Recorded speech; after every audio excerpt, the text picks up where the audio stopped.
நம்ம cancer, treatments, smoking, fear இதெல்லாம் பேசுகிறதுக்கு முன்னாடி நம்ம இதை பற்றி பேசணும் அப்படிங்கிறது தான் வந்து எனக்கு ஒரு இன்டென்ஷன் டாக்டர். நீங்கள் அடிக்கடி நீங்கள் சொல்கிறது வந்து கேன்சர் ஃப்ரீ காவேரி டெல்டா அப்படிங்கிற ஒரு விஷயம். இது வந்து ஒரு ஸ்லோகன் மாதிரியெல்லாம் கிடையாது. இது ஆக்சுவலாக இது வந்து ஒரு கேன்சர் ஃப்ரீ காவேரி டெல்டா அப்படிங்கிறத கேட்ட உடனேயே அது வந்து ஒரு ரெஸ்பான்சிபிலிட்டி அப்படிங்கிற மாதிரி ஒரு ஃபீல் ஆகுது. இதை பற்றி நீங்கள் என்ன நினைக்கிறீங்க? ஒய் காவேரி டெல்டாவை வந்து கேன்சர் ஃப்ரீ ஜோன் ஆக்கணும் அப்படிங்கிறது வந்து அந்த மிஷன் எங்கேருந்து அந்த தாட் ப்ராசஸ் ஸ்டார்ட் ஆச்சுடா? நமக்கு என்ன பார்த்தீங்கன்னா, இந்த டெல்டா ரீஜனில் from Karur to Karaikal region பார்த்தீங்கன்னா, இங்கே நிறைய பேர் வந்து மக்கள் இருக்காங்க. ஜாஸ்தியான வந்து அந்த ஆத்தோரமாக காவிரி ஆத்தோரமாக மக்கள் இருக்காங்க. அவங்க எல்லாம் பார்த்தீங்கன்னா நிறைய பேர் வந்து இப்போ விவசாயம் வந்து கீழே இறங்குறதுனால பார்த்தீங்கன்னா நிறைய பேருக்கு வந்து வறுமை கோட்டில் கீழே போக ஆரம்பிச்சிட்டாங்க. ஸோ ஆனால் அட் சேம் டைம் பார்த்தீங்கன்னா அந்த லைஃப் ஸ்டைல் போராக இருக்கிறதுனாலையும் நம்ம ஃபுட் ஹேபிட் மாறுறதுனாலையும் நம்ம பொல்யூஷன் ஜாஸ்தி இருக்கிறதுனாலையும் பார்த்தீங்கன்னா நிறைய பேருக்கு கேன்சர் நிறையா வர ஆரம்பிச்சிருக்கு. ஆனால் அந்த கேன்சரை பார்த்தீங்கன்னா மக்கள் வந்து அந்த பேர் சொல்ல பயப்படுறாங்க. அது ஃபியர் ஜாஸ்தி ஆகிடுச்சு, அந்த அவேர்னஸ் கம்மியாயிடுச்சு. ஆனால் டொபேக்கோ ஹேபிட்டும் அதிகமாகிடுச்சு இப்போ. ஸோ அதே மாதிரி வந்து அக்சஸ் ஃபெசிலிட்டி, பேஷண்ட் வந்து கேன்சர் டயக்னோஸ் பண்ணால் எங்கே போய் செய்கிறதுன்னு தெரியாமல் மக்கள் கஷ்டப்படுறாங்க.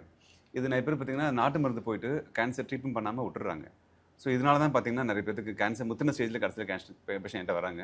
இது பார்க்கவே பரிதாபமாக இருக்குது. இப்போ ரீசெண்டாக பார்த்திங்கன்னா ட்ரெண்ட் என்ன பார்த்திங்கன்னா யங் பேஷண்ட்ஸ்க்கு, அதாவது வந்து ஒரு 35 இயர்ஸ் கீழே பேஷண்ட்ஸ் வரது நிறைய பேர் ஜாஸ்தி ஆகிடுச்சு இப்போ. ஸோ இதுவும் ரீசன். நான் அந்த மிஷன் ஆரம்பிச்சதுக்கு மெயின் ரீசனே பார்த்திங்கன்னா இந்த கேன்சர் காவல் மெயின் எய்ம் பார்த்திங்கன்னா ஃப்யூச்சரில் ஒரு வருங்காலத்தில் பார்த்திங்கன்னா நம்ம யங் ஜென்ரேஷன் வந்து அந்த கேன்சரால் பாதிக்கப்பட்டு சீக்கிரம் லைஃப்பை லோஸ் பண்ணக்கூடாது. அந்த ஃபியர்னாலையும் அந்த லேக் ஆஃப் அவேர்னஸ்னாலையும் லேக் ஆஃப் அக்சஸ்னாலையும் மக்கள் வந்து இது மாதிரி ஃபெசிலிட்டி இல்லாமல் மக்கள் போயிடக்கூடாதுன்னு ஒரு எண்ணத்தில் தான் இந்த ப்ரோக்ராம் ஆரம்பித்தோம். கேன்சர் காவல் டெல்டா வந்து ஒரு என்னோடய ஃப்யூச்சர் ட்ரீம் ஆக்கல. இது ட்ரீம் வந்து இன்னும் ஒரு 10 வருஷத்தில் வந்து இந்த ரீஜன் ஃபுல்லாகவே கேன்சர்லாம் மாற்றணும்னு சொல்லி தான் என் மைண்டில் வந்து ஒரு எண்ணம் ஸ்ட்ராங்காக போயிட்டுருக்கு. அதோட ஒரு வெளிப்பாடு தான் இந்த delta cancer foundation. Very nice doctor. இது வந்து ரொம்ப நோபலான ஒரு விஷயம். இது நார்மலாக ஒரு ஹாஸ்பிட்டல்லேருந்து இது ஒரு மூமெண்ட்டாக நம்ம எடுத்துகிட்டு போகிறோம் அப்படிங்கிறத தாண்டி ஒரு சோஷியல் ரெஸ்பான்சிபிலிட்டி அப்படிங்கிறது வந்து நீங்கள் சொல்லும் போதே வந்து ஃபீல் ஆகுது அது ஆக்சுவலாக. ஸோ டெல்டா கேன்சர் ஃபவுண்டேஷன் அப்படிங்கிறது இந்த கேன்சர் ஃப்ரீ காவேரி டெல்டா அப்படிங்கிற ஒரு மிஷனை நோக்கி தான் போயிட்டுருக்குது இல்லைங்களா? ஸோ டெல்டா கேன்சர் ஃபவுண்டேஷன் அப்படிங்கிறது புரியுது, நீங்கள் இதை நோக்கி நம்ம போகிறோம் அப்படிங்கிறது புரியுது. ஆனால் டெல்டா கேன்சர் ஃபவுண்டேஷன் கிரவுண்டில் what exactly it is doing, என்னென்னலாம் பண்ணிகிட்டு இருக்கணும், ஒரு டெல்டா கேன்சர் ஃபவுண்டேஷனை எப்படி அப்ரோச் பண்ணுறாங்க பீப்புள், இல்லை எப்படி அப்ரோச் பண்ணணும்? சார், அந்த டெல்டா கேன்சர் ஃபவுண்டேஷன் மெயின் நோக்கம் பார்த்திங்கன்னா ஒரு புவர் ஃபேமிலிஸ்க்கு வந்து சப்போஸ் கேன்சர் டயக்னோஸ் பண்ணுறோம் அப்படின்னா அது வந்து டெத் சென்டென்ஸ் மாதிரி மக்கள் ஃபீல் பண்ணுறாங்க. அது வந்து கேன்சர் என் லைஃப் முடிஞ்சு போச்சு, நான் எங்கே போய் ட்ரீட்மெண்ட் பண்ண போகிறேன், இந்த ட்ரீட்மெண்ட் எவ்வளோ செலவாக போகுது, சுத்தமாக வந்து அந்த அஃபோர்டபிலிட்டி இஷ்யூஸ் வந்து பயங்கர மோசமான விஷயம் நம்ம இந்த ரீஜனில். என்னை பொறுத்த வரைக்கும் அந்த டெல்டா கேன்சர் ஃபவுண்டேஷன் மெயின் நோக்கமே பார்த்திங்கன்னா இந்த புவர் ஃபேமிலிஸ் வந்து அந்த கேன்சர் டயக்னோஸ் பண்ணதுக்கப்புறம் அந்த பயத்தினாலையும் அஃபோர்டபிலிட்டி இஷ்யூஸ்னாலையும் இது மாதிரி ட்ரீட்மெண்ட் வந்து விட்டுறக்கூடாது. ட்ரீட்மெண்ட் வந்து ஸ்ட்ராங்காக வந்து அதை புஷ் பண்ணி அந்த கேன்சரை எடுத்து போராடி அவங்க லைஃப்பில் வந்து திரும்பி வந்து ஃபேமிலிக்கு சப்போர்ட் பண்ண மாதிரி அந்த பண்ணுறதுக்காக தான் இந்த டிசிஎஃபோட மெயின் நோக்கமே இதான் இருக்குது உங்களுக்கு. ஸோ இது வந்து அந்த ஃபியர்னாலையும் அந்த லேக் ஆஃப் அந்த அக்சஸ் அந்த அஃபோர்டபிலிட்டி ஃபெசிலிட்டினாலையும் மக்கள் எப்பவுமே வந்து இந்த ட்ரீட்மெண்ட்டை விட்டுறக்கூடாதுன்னு அந்த ஒரு ஸ்ட்ராங் தாட்டு தான் இந்த டெல்டா கேன்சர் ஃபவுண்டேஷனோட மெயின் அந்த ஃபவுண்டேஷன் இதுதான் உங்களுக்கு. இதில் நம்ம என்ன பண்ணுறோம் அப்படின்னா அந்த புவர் ஃபேமிலிஸ்க்கு வந்து சப்போஸ் எங்களால் முடிஞ்ச அளவு வந்து பேஷண்ட்ஸ்க்கு வந்து அந்த சர்ஜரி காஸ்ட்டை குறைக்க நம்ம முயற்சி பண்ணுறோம் ஃபர்ஸ்ட் திங். செகண்ட் வந்து அப்படி முடியல அப்படின்னா அந்த ட்ரஸ்ட்டில் ஃபண்ட்ஸை பேஷண்ட்ஸ்க்கு அலோகேட் பண்ணி இதுலேயே நாங்கள் வந்து சர்ஜரி பண்ண நாங்கள் ஹெல்ப் பண்ணுறோம். இனிஷியலாக வந்து அந்த ஸ்டொமக் கேன்சர் மட்டும்தான் இனிஷியலாக ஆரம்பித்தோம். இப்போ ரீசெண்டாக பார்த்திங்கன்னா மற்ற எல்லா கேன்சர்ஸ்க்கும் வாயிலேருந்து பிரஸ்ட் கேன்சர்லேருந்து தைராய்டு கேன்சர்லேருந்து கர்ப்பை புற்றுநோய் எல்லா கேன்சர்ஸ்க்கும் ட்ரீட்மெண்ட் பண்ணக்கூடிய ஃபெசிலிட்டி வந்து இந்த ஹாஸ்பிட்டலில் கொண்டு வந்துட்டுருக்கோம். இப்போ இது டெல்டா கேன்சர் ஃபவுண்டேஷன் மூலமாக அந்த மெயின் திங் வந்து அந்த புவர் பேஷண்ட்ஸ்க்கு வந்து அஃபோர்டபிலிட்டி இஷ்யூஸ்க்காக மட்டும் கேன்சர் ட்ரீட்மெண்ட் பண்ணாமல் போயிடக்கூடாதுன்னு ஒரு இன்டென்ஷனுக்காக தான் இந்த டிசிஎஃபோட அந்த ஆரம்பமே இருக்குதுல்ல. சார், நீங்கள் சொல்லும்போது நிறைய விஷயங்கள் தெரிய வருது சார். எவ்வளோ அஃபோர்டபிலிட்டிக்காக கேன்சர் அப்படிங்கிற ஒரு டிசீஸே வந்துட்டு ஒரு சங்கடத்தை கொண்டுட்டு வரும். ஆனால் அதை எதிர்த்து போராடுறதுக்கு காசு இல்லை அப்படிங்கிறது வந்துட்டு எவ்வளவு இன்னும் ஒரு அந்த அவங்களோட துயரத்தை இன்க்ரீஸ் பண்ணும் அப்படிங்கிறது எனக்கு நல்லா புரியுது. இது எவ்வளோ ஒரு பெரிய ஒரு நோபல் காசை நீங்கள் கையில் எடுத்துட்டு நீங்கள் கொண்டுட்டு போகிறீங்கிறதும் எங்களுக்கு புரியுது சார். ஆக்சுவலாக இது வந்து நீங்கள் இனிமேல் தனியாக நீங்கள் பண்ண வேண்டாம் அப்படிங்கிறது தான் நினைக்கிறேன். இனிமேல் இந்த வீடியோ மூலமாகவும் சரி, இல்லை எங்கள் மூலமாகவும் சரி, நிறைய பேருக்கு இந்த மெசேஜ் போய் சேரும்.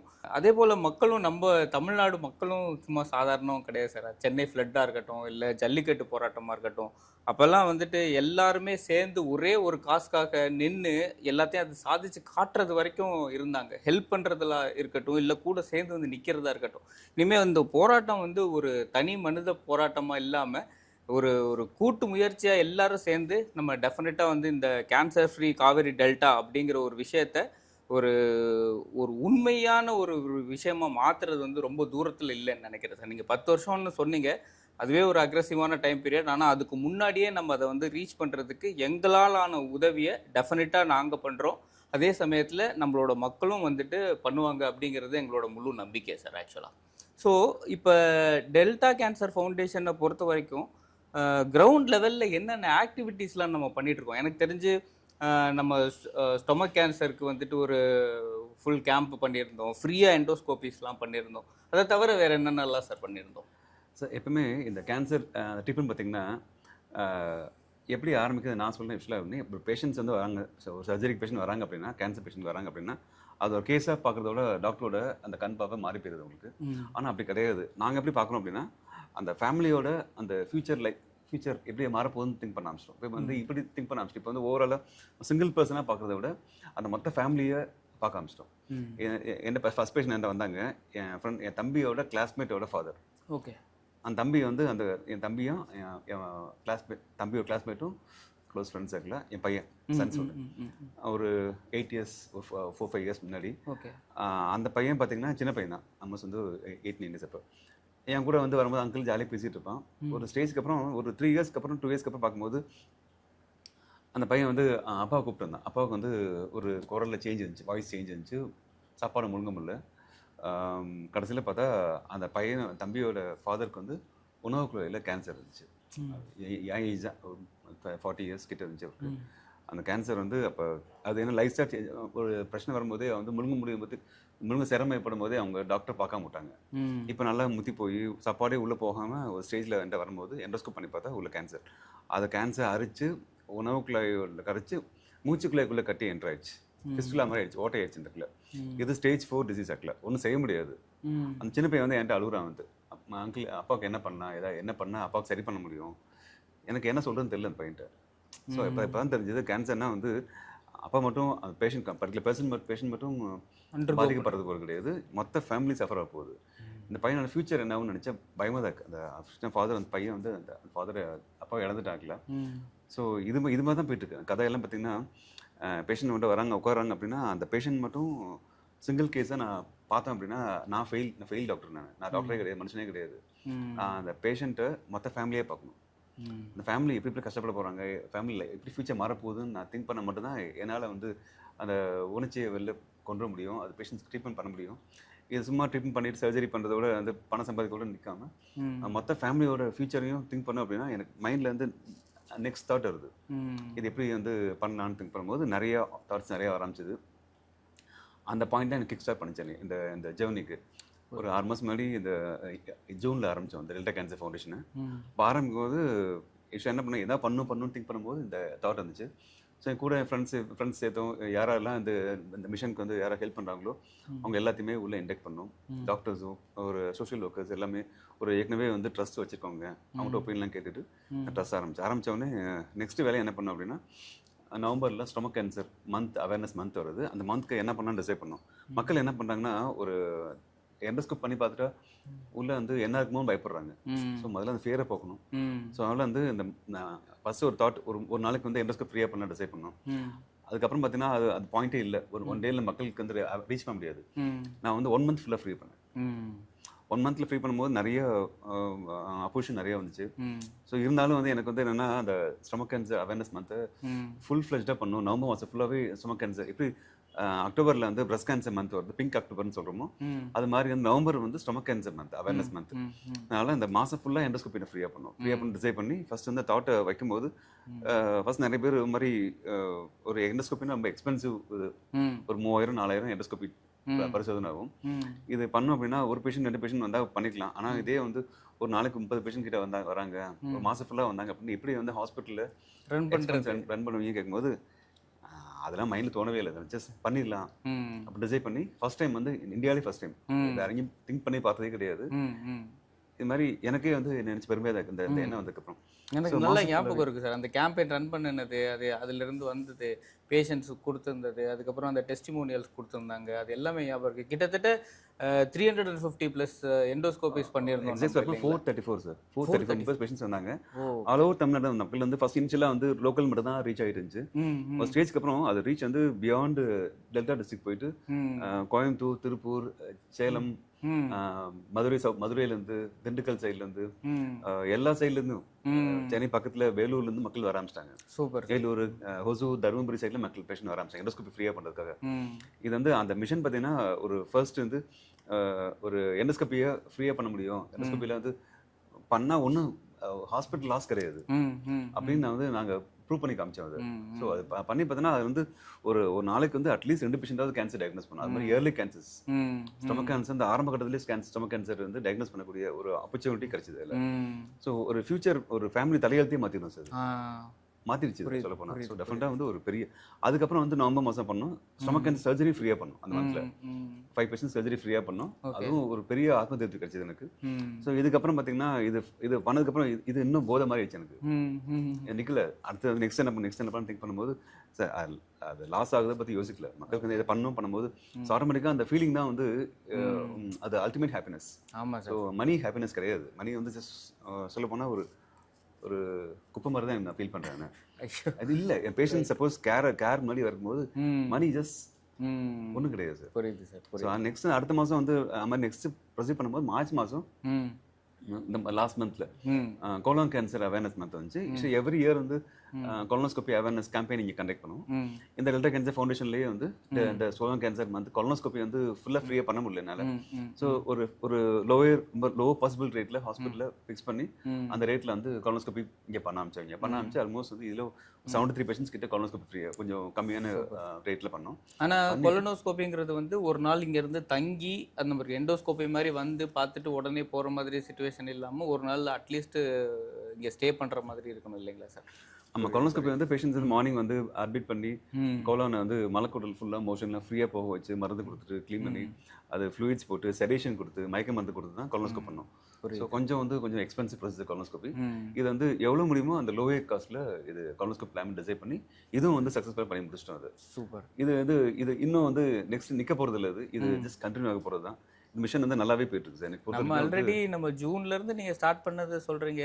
இப்போ கேன்சர் ஃப்ரீ காவேரி டெல்டா கிடையாது, இப்போ கேன்சர் ஃப்ரீ தமிழ்நாடு லெவலுக்கு நம்ம ஆல்ரெடி ரீச் ஆகிட்டு இருக்கிறோம். அதுக்கான இது நீங்கள் பண்ணணும் அப்படிங்கிறது நீங்கள் நினைக்கிறீங்கிறது உங்களோட இது புரியுது சார், உங்களோட இன்டென்ஷன் புரியுது, உங்களோட நல்ல எண்ணம் புரியுது, அதுலேருந்து நிறைய பேர் பயனடைஞ்சிட்டு இருக்கிறாங்கங்கிறது புரியுது. அதோட அந்த சின்ன பையனோட வலியை நீங்கள் வந்து அதை தாங்கிக்கிட்டு நீங்கள் அதுலேருந்து நீங்கள் ஸ்டார்ட் பண்ணணும் அப்படின்னு நீங்கள் நினச்சதெல்லாம் வந்துட்டு நினச்சாலே ஒரு மாதிரி நாங்கள் உங்களோட ஒர்க் பண்ணுறதுக்கான ஆப்பர்ச்சுனிட்டி எங்களுக்கு கிடைக்குதுங்கிறதே வந்துட்டு எங்களுக்கு ஒரு பெருமையாக இருக்குது சார். ஆக்சுவலாக நீங்கள் சொல்லும்போது தான் சார் ஆக்சுவலாக ஒரு பேஷண்ட்டுக்கும் உங்களுக்குமான ரிலேஷன்ஷிப் வந்துட்டு எப்படி இருக்குது அப்படிங்கிறதெல்லாம் புரியுது. நாங்கள் நிறைய டாக்டர்ஸ் கிட்ட ஒர்க் பண்ணிகிட்டே வரோம், இப்போ லாஸ்ட் 3-4 இயர்ஸாக ஒர்க் பண்ணிகிட்ருக்கோம். ஆனால் வேறு எந்த டிபார்ட்மெண்ட்லேயுமே நாங்கள் இந்த மாதிரியான ஒரு பாண்டிங்கெல்லாம் நாங்கள் பார்த்தது கிடையாது. ஆக்சுவலாக ஒரு பேஷண்ட்டுக்கு ஒருத்தவங்க வருவாங்க, ஒரு ட்ரீட்மெண்ட் எடுத்துப்பாங்க, அவங்க போயிடுவாங்க அப்படிங்கிறது. ஆனால் இந்த கேன்சர் ட்ரீட்மெண்ட்டில் you are being part of அந்த ஃபேமிலி, அந்த பேஷண்ட்டோட ஃபேமிலியில் நீங்கள் ஒரு பார்ட் ஆகிடுறீங்க. அவங்களோடய நீங்கள் சேர்ந்து ட்ராவல் பண்ணுற மாதிரி இருக்குது. அந்த ட்ராவல் பண்ணுற ஃபீலிங் அது எப்படி சார் இருக்குது உங்களுக்கு? இது நான் சொன்ன மாதிரி வந்து அந்த பர்டிகுலர் அந்த கேன்சர் ஃபீல்டில் இந்த பர்டிகுலர் ஜிஐ கேன்சர்ஸ், குரல் ரீதியாக கேன்சர் பார்த்தீங்கன்னா பேஷண்ட்ஸ் ட்ரீட்மெண்ட் வராங்க அப்படின்னா அது வந்து பேஷண்ட் வந்து என் ஃபேமிலி ஆயிடுவாங்க சார், பார்ட் ஆஃப் ஃபேமிலி ஆயிடுவாங்க. ஸோ ஃபேமிலினா பார்த்தீங்கன்னா எப்படியோ சரி பண்ணணும் டிசைட் பண்ணி என்ன ஆங்கிள் எக்ஸ்ட்ரீம் போனாலும் சரி பண்ண மேக்ஸிமம் வச்சு பண்ணணும் ஃபர்ஸ்ட் திங். செகண்ட் வந்து அது பண்ணி முடிச்சுட்டு அந்த patient life long term follow பண்ணுவேன் என்கிட்ட. 6 மாதம் கழிச்சு ஒரு பேஷண்ட் பார்க்க வருவாங்க. பார்க்க வரும்போது ஆட்டோமேட்டிக்காக வந்து மைண்ட் எனக்கு பயமாக இருக்கும். பேஷண்ட் வெளில உட்காந்துருக்கும் போது திரும்பி கட்டி வந்திருக்குமா அப்படின்னு பயம், ரெக்கரன்ஸ் பயம். என் மைண்டில் அவங்க பயம் இருக்கும்போது எனக்கு பயம் ஜாஸ்தி இருக்கும். எனக்கு வரும்போது எனக்கு உள்ள ஜுரம் ஆரம்பிச்சிடும். அந்த அளவு வந்து நான் ஃபீல் பண்ண ஆரம்பிச்சிடுவேன். செகண்ட் வந்து பேஷண்ட்ஸ் வரலன்னு வச்சுக்கங்களேன், பேஷண்ட்ஸ் ஃபாலோ பண்ணல அப்படின்னா மைண்டில் வந்து என் மைண்ட் நைட்டு தூக்கம் வராது. அந்த தூக்கத்தில் ஏதோ ஒரு சிந்தனை வரும். சிந்தனையில் பேஷண்ட்ஸ் வருவாங்க, தூக்கத்தில் வருவாங்க. அது ஏன் இன்னைக்கு வரலன்னு யோசிச்சுட்டு நைட்டு தூங்கும்போது நெக்ஸ்ட் டே மார்னிங் வந்து ஓபியில் உட்காந்துருப்பாங்க சார். எனக்கு பயங்கர ஷாக்கிங்காக இருக்கும். எப்படி மைண்டில் சொன்னது அவங்க காலு உழுந்துச்சான்னு. அதான் பவர் ஆஃப் அந்த தாட்ஸ் வந்து பார்த்தீங்கன்னா அது எவ்வளோ படிக்க இப்போ தான் தெரியுது, நேரம் ரியலைஸ் பண்ணுறேன். அந்த ஸ்ட்ராங் தாட்ஸ் வந்து எப்படி இருந்தாலும் அவங்களை கூப்பிட்டு வந்துடும். இதே மாதிரி தான் நான் ட்ரீட் பண்ணும்போதும் வந்து அந்த ஸ்ட்ராங் தாட்ஸோ ட்ரீட் பண்ணும்போது பேஷன்ஸ் சரியாயிடும். அவ்வளோதான். அப்படி தான் நான் திங்க் பண்ணுறேன் சார். அது பியாண்ட் சயின்ஸ் தாண்டி நிறைய விஷயங்கள் இருக்குது. அந்த ஹோப்லாம் வந்து சயின்ஸில் வந்து சொல்லி புரிய வைக்க முடியாது. அதெல்லாம் வந்து நான் ரியலாக ஃபீல் பண்ணது, ட்ரீட்மெண்ட் பண்ணி சயின்ஸ்லாம் படிச்சுட்டு வந்து ட்ரீட்மெண்ட் பண்ணி டிசைட் பண்ணதுக்கப்புறம் தான் வந்து சயின்ஸை தாண்டி எவ்வளோ விஷயம் தோணுது. அது அந்த பேஷண்ட்ஸோட எமோஷன்ஸு, அந்த ஃபீலிங்ஸ், அந்த ஹோப்ஸ் எல்லாம் பார்த்தீங்கன்னா அது எவ்வளோ முக்கியத்துவம் தரணும்னு சொல்லி இப்போ நான் நிறைய ரியலைஸ் பண்ணிட்டு இருக்கேன். ஒரு ஸ்டேஜ்க்கு அப்புறம் தான் எனக்கே அந்த 45 இயர்ஸ்க்கு அப்புறம் தான் அந்த தாட் வந்து ஜாஸ்தி வருது. இது மாதிரி சயின்ஸ்லாம் ஜஸ்ட் ஒரு பார்ட் ஆஃப் லைஃப் தான். அதை தாண்டி வந்து அந்த ஹோப், அந்த தாட்ஸோட, அந்த எண்ணத்தோட மகிமை வந்து எவ்வளோ நிறைய விஷயம் பண்ணணும்னு சொல்லி இப்போ நான் ஃபீல் பண்ணிட்டு இருக்கேன். புரியுது. அது வந்து பேஷண்ட்ஸ் வந்து பார்ட் ஆஃப் ஃபேமிலி ஆயிடுவாங்க சார். ஆயிட்டாங்கன்னா ஆட்டோமேட்டிக்காக வந்து என்னோட அண்ணன் தம்பி அக்கா தங்கச்சி சித்தப்பா சித்தி ஏதோ ஒரு வகையில் சொந்தமாக தான் போகிறாங்கல்ல. இப்படியோ பார்த்தீங்கன்னா ஒரு லாங் ஃபேமிலி ட்ரீல வந்து ஏதோ ஒரு ரிலேஷன்ஷிப் கடை இருக்க தான் போகுது. ஸோ பேஷண்ட்ஸ் எப்பயுமே நான் விட போகிறது இல்லை சார். அவங்கள என்ன கஷ்டமாக இருந்தாலும் அவங்க கூட நான் சப்போர்ட் பண்ண நான் தயாராக இருப்பேன். நீங்கள் வந்து அந்த ஃபேமிலியாக நான் பார்ப்பேன், எனக்கு வந்துட்டு அண்ணன் தம்பி அந்த மாதிரி எனக்கு தெரிஞ்சிரும் அப்படிங்கிறத சொல்லும்போது எனக்கு என்னோட பர்சனல் லைஃப்பில் நடந்தது தான் சார் எனக்கு ஞாபகம் வருது. ஆக்சுவலாக it was a chain smoker. Chain ஸ்மோக்கர்னா ரைட் ஃப்ரம் மை அர்லி, ரொம்ப வெளில சொல்லலாமான்னு கூட தெரில எனக்கு. நான் 10th ஸ்டாண்டர்ட்லேருந்து ஸ்மோக் பண்ண ஆரம்பித்தேன் சார். ஆக்சுவலாக அது விடாமல் ஒரு கண்டினியூஸாக வந்துட்டு இருந்துச்சு. அதுக்கப்புறம் வீட்டில் நிறைய பேர் சொல்லியிருக்கிறாங்க. அதுக்கப்புறம் ஈவன் குழந்தைங்க கூட சொல்லியிருக்கிறாங்க. அப்போல்லாம் எனக்கு வந்துட்டு அதை குவிட் பண்ணணும்னு தோணும். அப்பப்போ தோணும். நான் கொஞ்சம் நாள் அப்படியே விட்டுருவேன். அதுக்கப்புறம் ஆனால் ஒரு கொஞ்ச நாள் முன்னாடி நான் உங்களை வந்து பார்க்கும்போது நீங்கள் சொல்லியிருந்தீங்க குவிட் பண்ணுங்க வேண்டாம் அப்படின்னு சொல்லும்போது ஒரு மனசுக்குள்ளேருந்து ஒரு ஏதோ ஒரு விஷயம் மூவ் ஆன மாதிரி ஒரு ஃபீல் ஆச்சு. ஆக்சுவலாக நீங்கள் வந்து அதை சொல்லணுன்னே கிடையாது எனக்கு. நீங்கள் நான் உங்களோட ஒர்க் பண்ணுறேன், சரி ஃபைன், அதெல்லாம் ஓகே. ஈவன் நான் உங்கள்கிட்ட ஒரு பேஷண்ட் கூட கிடையாது. ஆனால் உங்களுக்கு ஏன் வந்துட்டு இப்படி சொல்லணும்னு தோணுது? நீங்கள் சொல்கிற விதத்தில் எனக்கு அதை நான் குவிட்டே பண்ணிட்டேன் அது டோட்டலாக. அதுக்கப்புறம் ஒரு நாள் கூட தொடக்கூட இல்லை. அது எப்படி சார் உங்களால் பண்ண முடியுது? அது எனக்கு புரியல. எனக்கு சம்திங் ரியலி மூவ்ட். ஆக்சுவலாக எனக்கு வந்துட்டு உள்ள ஒரு பெரிய ஒரு மாற்றமாக இருந்துச்சு. அது விட்டதுக்கப்புறமா I feel very very healthy. என்னடா அது நம்ம இவ்வளோ நாள் நம்ம வந்து ஏதோ ஒரு ஜெயிலுக்குள்ளே இருந்து ஏதோ விடுதலை ஆகி ரொம்ப ஹெல்த்தியாகி ரொம்ப ப்ரீத்து எல்லாமே வந்துட்டு நல்லா இருக்கிற மாதிரி இருக்குது. காலையில் சீக்கிரம் எந்திரிக்க முடியுது, நினச்ச விஷயத்த பண்ண முடியுது அப்படிங்கிற ஒரே ஒரு ஹேபிட்லேருந்து அந்த ரிலீஃப். இது வந்து it totally possible because only you made it possible. சரி, அது டெஃபினட்டாக சொல்லப்போனால் வந்து அது எனக்கு வந்து ஒரு ஹேபிட்டை ஸ்டாப் பண்ணணும் அப்படின்னா, மைண்ட் டிசைட் பண்ணுறேன் அப்படின்னா அதை நிப்பாட்டி ஆகணும். அவ்வளோதான். எனக்கு வந்து ஒருத்தங்க என்கிட்ட வராங்க, க்ளோஸாக இருக்காங்க, கூட ட்ராவல் பண்ண போகிறாங்க அப்படின்னா நான் அவங்கள மிஸ் பண்ணக்கூடாது. அவங்கள ஏன் நான் செல்ஃபிஷ் ஆட்டிடியூட் தான் எனக்கு சொல்லப்போனால். எப்படின்னா நீங்கள் வந்து ஒரு சொல்லப்போனால் ஒரு இந்த ஃபீல்டில் ஜீனியஸ், நீங்கள் இந்த ஃபீல்டில் நீங்கள் பெரிய ஆள். அந்த அந்த பப்ளிக் சைடில் கொண்டு போகிறதுக்கு ரீச் பண்ணுறதுக்கு நீங்கள் ஹெல்ப் பண்ணுறீங்க. இதை நிறைய பேத்துக்கு வந்து அவேர்னஸ் கொண்டு போக நீங்கள் ட்ரை பண்ணுறீங்க. நீங்களும் வந்து உங்கள் மூலமாக வந்து நிறைய பப்ளிக் சேஞ்ச் கொண்டு வர ட்ரை பண்ணுறீங்க. அப்போ நீங்கள் ஒரு இம்பார்ட்டன்ட் பர்சன் சொசைட்டியில். ஸோ உங்களை மிஸ் பண்ணக்கூடாது நான் ஃபீல் பண்ணுறேன். ஏன்னா உங்களை வந்து லைஃப் லாங் நான் கூட ஜேர்னி பண்ணணும்னு நான் டிசைட் பண்ணுறேன். இந்த கேன்சர் ஹேபிட்னால எத்தனை பேஷண்ட்ஸ் நான் பேஷண்ட் லூஸ் பண்ணுறதை பார்த்துருக்கேன், ஃபேமிலி சஃபர் பண்ணுறதை பார்த்துருக்கேன். எனக்கு வந்து அந்த தாட்டு தான் மைண்டில் எப்பவுமே ஓடிட்டே இருக்கும். ஒரு ஒரு ஒரு அவாய்ட் பண்ணக்கூடிய ஹேபிட்னால லைஃப்பை லாஸ் பண்ணக்கூடாது இல்லை சார். அது ஒரு இம்பார்ட்டன்ட் ஃபீலிங் இருக்குல்ல எனக்கு. ஸோ என் பேஷண்ட் வராங்க அப்படின்னா ஒரு 80% பேஷண்ட் நான் மாற்றிடுவேன் சார். பேசியே மாற்றிடுவேன். பேசி கெஞ்சி கூத்தாடி ஃபேமிலியில் அந்த பேஷண்ட்ஸோட சன்னை வர சொல்லி ஃபேமிலி மெம்பர்ஸ் வர சொல்லி பேசி எப்படியோ 3/4 மணி நேரம் பேசி மாற்றி அனுப்பிச்சி விட்ருவேன். 80% மாற்றிடுவேன். அது வந்து ஒரு ஹையஸ்ட் ரேட் தான். என்கிட்ட கன்வர்ஷன் ரேட் ஜாஸ்தி. என்கிட்ட ஆல்கஹாலோ ஸ்மோக்கிங்கோ எனி பேட் ஹேபிட் வந்தாங்கன்னா நான் அவங்க பேஷண்ட் பார்க்க கை விட்டு புரிஞ்சிடுவேன். பேஷண்ட் வராங்க எனக்கு சரியான கோவம் வந்துடும். ம். பேஷண்ட் வராங்க அப்படின்னா பாக்கெட்டில் சிகரெட் இருக்குது, பாக்கெட்டில் வந்து அந்த ஹான்ஸ் இருக்குது, ம். அந்த டொபேக்கோ ப்ராடக்ட் வச்சுக்காங்கன்னா நான் கையில் விட்டு எடுத்து புடிங்கி எடுத்து டஸ்ட்பினில் போட்டுருவேன். ம். அது நான் எப்பவுமே நான் வந்து அந்த ஹேபிட் மட்டும் எப்பயும் வச்சிருப்பேன். பேஷண்ட் வராங்க அப்படின்னா ஸ்மெல் ஃபீல் பண்ணுறேன், சென்ஸ் பண்ணுறேன் அப்படின்னா புடிங்கிட்டு எனக்கும் அதே தான் சார் நடந்துச்சு. என்கிட்ட இருந்து பிடிங்கிட்டீங்க நீங்க. என் கை சும்மா இருக்கா, கை புடிங்கிட்டு வெளில கரைச்சிடுவேன். ஏன்னா ஒரு கஷ்டப்பட்டு சம்பாதிக்கிறோம், அந்த வந்து எவனோ ஒருத்தன் வந்து அந்த டொபேக்கோ மேனுஃபேக்சர் பண்ணுறான், ஆல்கோஹால் மேனுஃபேக்சர் பண்ணுறான். மேனுஃபேக்சர் பண்ணி அவன் வந்து அவன் வீட்டில் ஃபேமிலி நல்லா பார்த்துப்பான். அவங்க ஃபேமிலி ஸ்மோக் பண்ண ட்ரிங்க் பண்ண மாட்டாங்க, ஒன்றும் பண்ண மாட்டாங்க. ஒரு கஷ்டப்படுற மக்களை வந்து டார்கெட் பண்ணி தான் அவன் வந்து இன்ட்ரோடியூஸ் பண்ணுறான். எத்தனை ஃபேமிலி வந்து பாதிக்கப்பட்டிருப்பாங்க சார் ஸ்மோக்கிங் அந்த ஆல்கோஹால்னால. அது மக்கள் தப்பு கிடையாது. ஸ்மோக்கிங் பண்ணுறது, ஆல்கோஹால் பண்ணுறவன் அவன் கெட்டவன் கிடையாது. அவன் வந்து ஒரு ஒரு நல்ல பர்சன் தான். ஆனால் என்ன விஷயம்னா அது அந்த அந்த அந்த சூழ்நிலையினால, இந்த ஸ்ட்ரெஸ்ஸை ஃபேஸ் பண்ணக்கூடிய அந்த சக்தி இல்லாமல் தான் வந்து ஸ்மோக் பண்ணுறாங்க, ட்ரிங்க் பண்ணுறாங்க. எனக்கு வந்து தப்பு வந்து சொசைட்டி மேலே தப்பு தான். ஸோ தப்பு வந்து இண்டிவிஜுவல் பர்சன் மேலே கிடையவே கிடையாது. ஆனால் இதெல்லாம் ஸ்ட்ராங்காக இருப்பேன். பேஷண்ட் வந்து இப்படி இருந்தாலும் வந்து நிப்பாட்டணும். எனக்கு வந்து இப்படி சொன்னால் மைண்டில் புரியும், அந்த இப்படி சொன்னால் அந்த மைண்டில் ரீச் பண்ண முடியும்னு நான் என் மைண்டில் யோசிப்பேன். சைக்காலஜிக்கலாக யோசிப்பேன். நான் சைக்காலஜி ஃபீல் நிறைய இப்போ உள்ளே போக ஆரம்பிச்சிட்டேன். இப்போ நீங்கள் சைக்காலஜியில் ஆனால் இதெல்லாம் வந்து ஒரு காட் கிவன் கிஃப்ட் தான் சார் அது. ஏன்னா எத்தனையோ பேர் சொல்லியிருக்கிறாங்க. ஏன்னா எனக்கு நான் இப்போ ஒர்க் பண்ண ஆரம்பித்தேன், எனக்கு கிட்டத்தட்ட 40 இயர்ஸ் ஆகிடுச்சு. எனக்கு 60ன்னா கிட்டத்தட்ட 25 வருஷ பழக்கம் சார். அது 25 வருஷ பழக்கத்தை இப்படி அப்படிங்கிறதுக்குள்ளே அது டோட்டலி சேஞ்ச் ஆகி ஒரு கிட்டத்தட்ட ஒரு 3 மாதத்துக்கு மேலே என்னால் அதிலிருந்து ஒரு ஃப்ரீடமாக இருக்க முடியுது அப்படின்னு சொல்லி இப்போல்லாம் அந்த இதுவே வர்றதுக்கு அந்த கிரேவிங் ஃபஸ்ட்டு கொஞ்ச நாள் இருந்துச்சு. அதுக்கப்புறம் அந்த கிரேவிங்ஸும் போயிடுச்சு.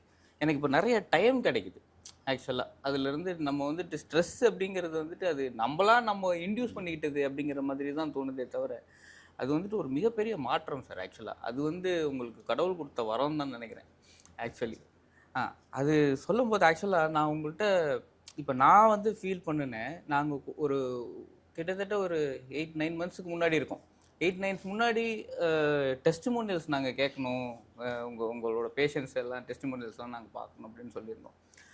அது வந்து ப்ரீ பிளான்டு கூட கிடையாது ஆக்சுவலாக. 9 மணிக்கு நாங்கள் வந்தோம், ஒரு 10-10:30 போல் நாங்கள் சொல்லியிருப்போம் எங்களுக்கு உங்களோட பேஷண்ட்ஸ்லாம் டெஸ்டிமோனியல். நீங்கள் உங்ககிட்ட சொல்லியிருந்தீங்க யாருன்னா முடிஞ்சாங்கன்னா வர சொல்லுங்கள், கேட்டு பாருங்கள் அப்படிங்கிற மாதிரி சொல்லியிருந்தீங்க. 3 மணிக்கு கிட்டத்தட்ட 20 பேர் வந்திருந்தாங்க. ஒரு மேட்ரு ஆஃப் ஒரு 5 ஹவர்ஸில். அதுவும் கேட்டால் ஒருத்தவங்க அறந்தாங்கிலேருந்து வந்திருக்கிறாங்க, ஒருத்தவங்க கரூர்லேருந்து வந்திருக்கிறாங்க, ஒருத்தவங்க எல்லாமே கிட்டத்தட்ட 2 to 3 ஹவர்ஸ் ட்ராவல் பண்ணி அவங்க வந்து உட்காந்துருந்தாங்க. வரும்போது ஒருத்தவங்கள்ட்ட நாங்கள் இண்டிவிஜுவலாக நான் வந்து பர்சனலாக பேசிகிட்டு இருந்தேன். அவங்க ஷூட் பண்ணுறதுக்கு முன்னாடி நம்ம பேசுவோம் அப்படிங்கிறதுக்காக பேசிகிட்டு இருக்கும்போது ஒருத்தவங்க 7 வருஷத்துக்கு முன்னாடி, ஒருத்தவங்க 5 வருஷத்துக்கு முன்னாடி அப்படின்னு சொல்லி எல்லாம் அவங்களோட ஸ்டோரியை சொல்லிட்டு இருந்தாங்க. இன்னொன்று என்னென்னா அவங்களோட கூட வந்திருந்தவங்க பேஷண்ட் வந்திருந்தாங்க, பேஷண்ட்டை கூட்டிகிட்டு வந்தாங்க. ஒருத்தவங்க அவங்க அம்மாவை கூட்டிகிட்டு வந்திருந்தாங்க, ஒருத்தவங்க அவங்க பையனை கூட்டிகிட்டு வந்துருந்தாங்க. அந்த மாதிரி வேறு வேறு ஏஜ் குரூப்பில் இருக்கிறவங்க ஒருத்தவங்க சொன்ன ஸ்டோரிஸ் எல்லாம் கேட்கும்போது எப்பா அப்படின்ட்டு கடலில் கலங்கி அப்படியே ஒரு அழுகை வர்ற மாதிரியான சொல்லி. அப்புறம் நீங்கள் வந்தீங்க, வரும்போது ஒருத்தரையும் பேர் சொல்லி கூப்பிட்றீங்க. ஒரு பையனை வந்துட்டு அவங்களோட பையன் எப்படி இருக்கிறாங்க அப்படின்னு சொல்லி உங்களுக்கு எத்தனை பேர் சார் உங்களுக்கு ஞாபகத்தில் இருக்கு சார்? அவங்களே என்னோட சொந்தக்காரங்க சார். சொந்தக்காரன் நான் அவ்வளோதான், ஜஸ்ட் டிசைட் பண்ணிடுவேன், அவ்வளோதான். இதுக்கு தாண்டி வேறு தாட் ஒன்றும் இருக்கவே இருக்காது.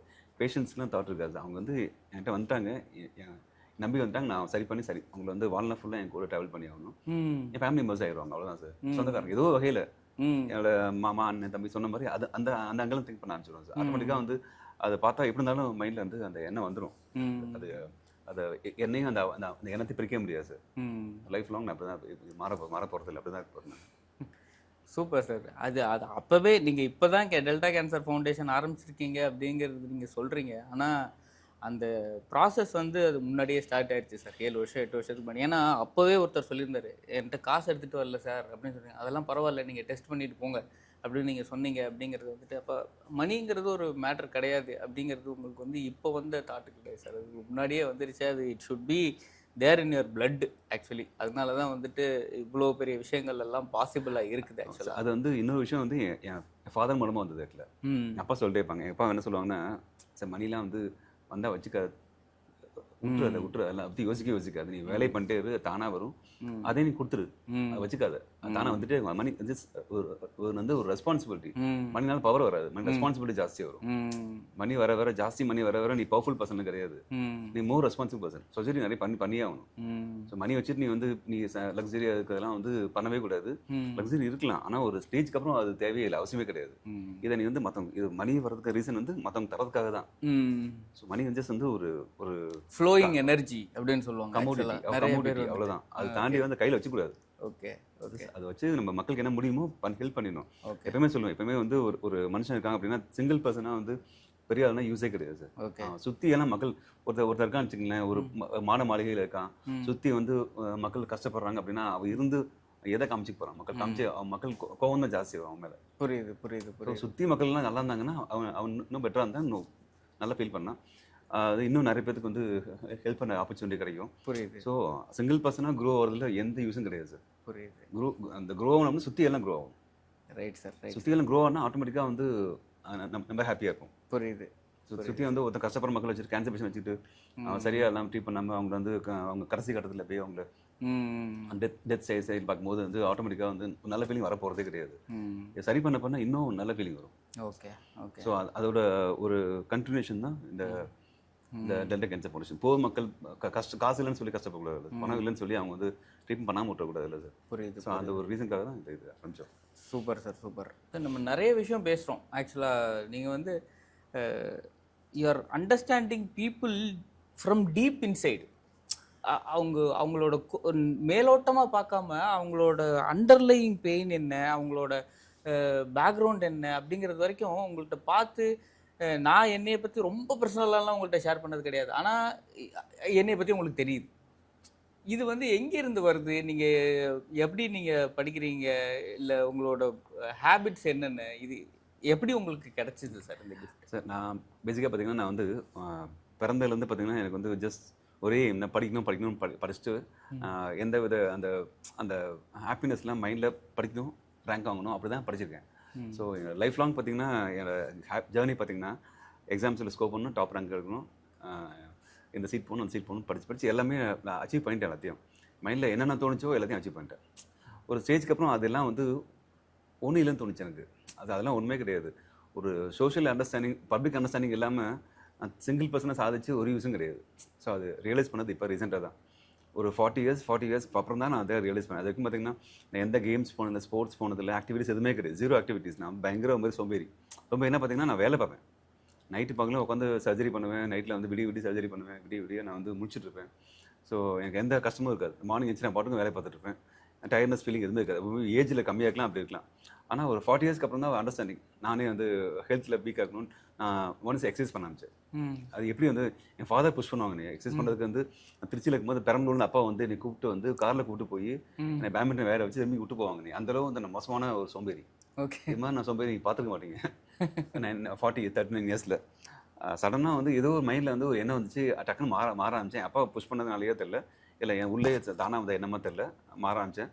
இப்போ நான் டெய்லி எக்ஸசைஸ் பண்ணாமல் இருந்ததே கிடையாது. நெக்ஸ்ட் பார்த்தீங்கன்னா நானும் புக்ஸ் படிக்கும்போது பார்த்தீங்கன்னா எப்போ பார்த்தாலும் ஏதோ ஒரு டூர் போகிறேன், ஜேர்னி போகிறேன், ஏதோ ஒரு ஃபங்க்ஷன் போகிறேன் அப்படின்னா கையில் புக்ஸ் வச்சுப்பேன். புக்ஸ்னால் text books, surgery books, cancer books, human அந்த மெடிசன் புக்ஸ் கொண்டு போவேன். என்னை பார்த்தாலும் சப்போஸ் ஏதாவது ஒரு ஊருக்கு போனால் மற்ற ஃப்ரெண்ட்ஸ்லாம் குமுதம் ஆனந்தம் கொண்டு போவேன், நான் அப்படி கொண்டு போக மாட்டேன், கையில் டெக்ஸ்ட் புக் கொண்டு போவேன். என்னை பார்த்தா மக்கள் கடிய கோவம் மாதிரி எரிச்சல் ஆவாங்க. அந்தளவு நான் க்ளோஸாக இருக்கிற மக்கள் உங்கள் ஃப்ரெண்ட்ஸு மோசமான ஹேபிட்னு சொல்ல போனேன். அவ்வளோ சைக்கோத்தனமான ஒரு ஃப்ரீக் மாதிரி இருந்தேன் ஆக்சுவலாக. ஓகே. அதுக்கப்புறம் தான் நான் எக்ஸசைஸ் பண்ணி அந்த மக்கள் அண்டர்ஸ்டாண்ட் பண்ண ஆரம்பிச்சதுக்கப்புறம் தான் நான் ஃபீல் பண்ணேன் இதெல்லாம் ஒன்றும் கிடையாது. ஸோ புக்ஸை நான் வச்சுட்டு அடிஷன்லாம் மற்ற புக்ஸ் படிக்க ஆரம்பித்தேன்.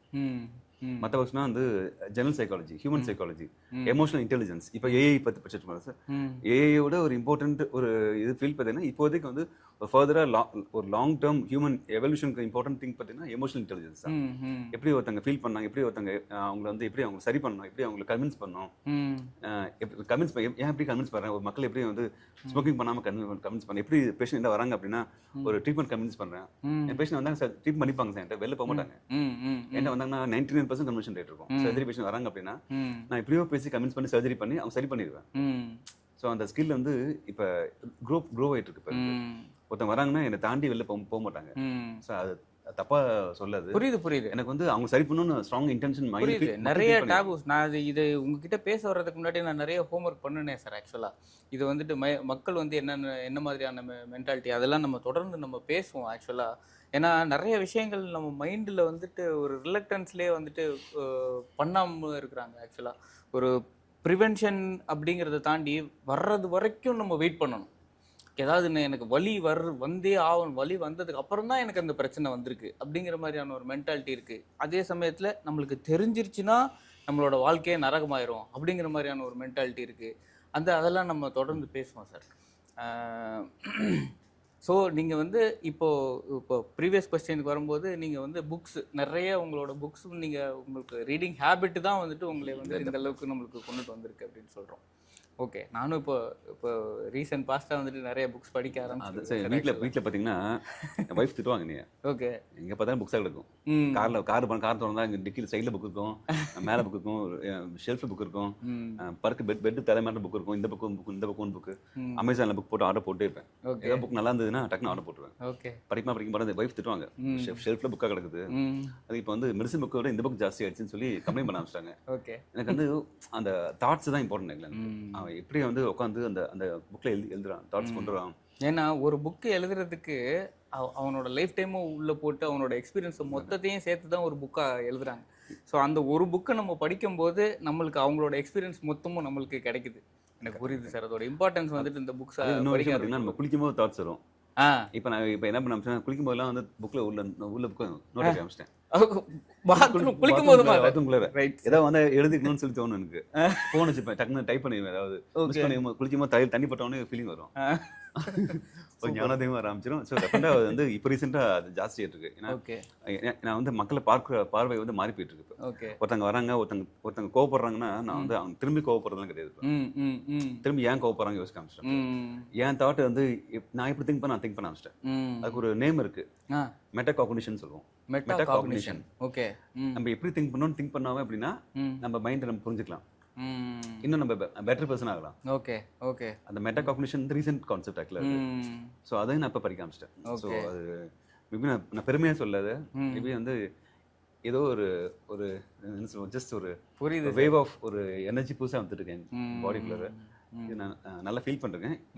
இதனால தான் நான் வந்து எனக்கு அவேர்னஸ் ஜாஸ்தி இருக்கு, மக்களை வந்து சரி பண்ணக்கூடிய ஆப்பர்ச்சுனிட்டி கிடைச்சிருக்கு. இது இன்னும் ஃபர்தராக கொண்டு போகணும்னு ஆசைப்படுறேன். கண்டிப்பாக சார், கண்டிப்பாக உங்களால் டெஃபினட்டாக நிறைய மக்கள் not only from Kaveri delta, across தமிழ்நாடுயே, அக்ராஸ் இந்தியா, அக்ராஸ் வேர்ல்டு கூட நம்மளுக்கு வந்துட்டு பேஷண்ட்ஸ் உங்களால் பயனடைவாங்கங்கிறதுல முழு நம்பிக்கை இருக்குது சார். ஆக்சுவலாக இப்போ நிறைய விஷயங்கள் நீங்கள் எப்படி உங்களோட பேஷண்ட்டோட கனெக்ட் ஆகுறீங்க, எப்படி அவங்களோட சைக்காலஜியை நீங்கள் அண்டர்ஸ்டாண்ட் பண்ணுறீங்க அப்படிங்கிறது எல்லாம் பற்றி பேசணும் நம்ம.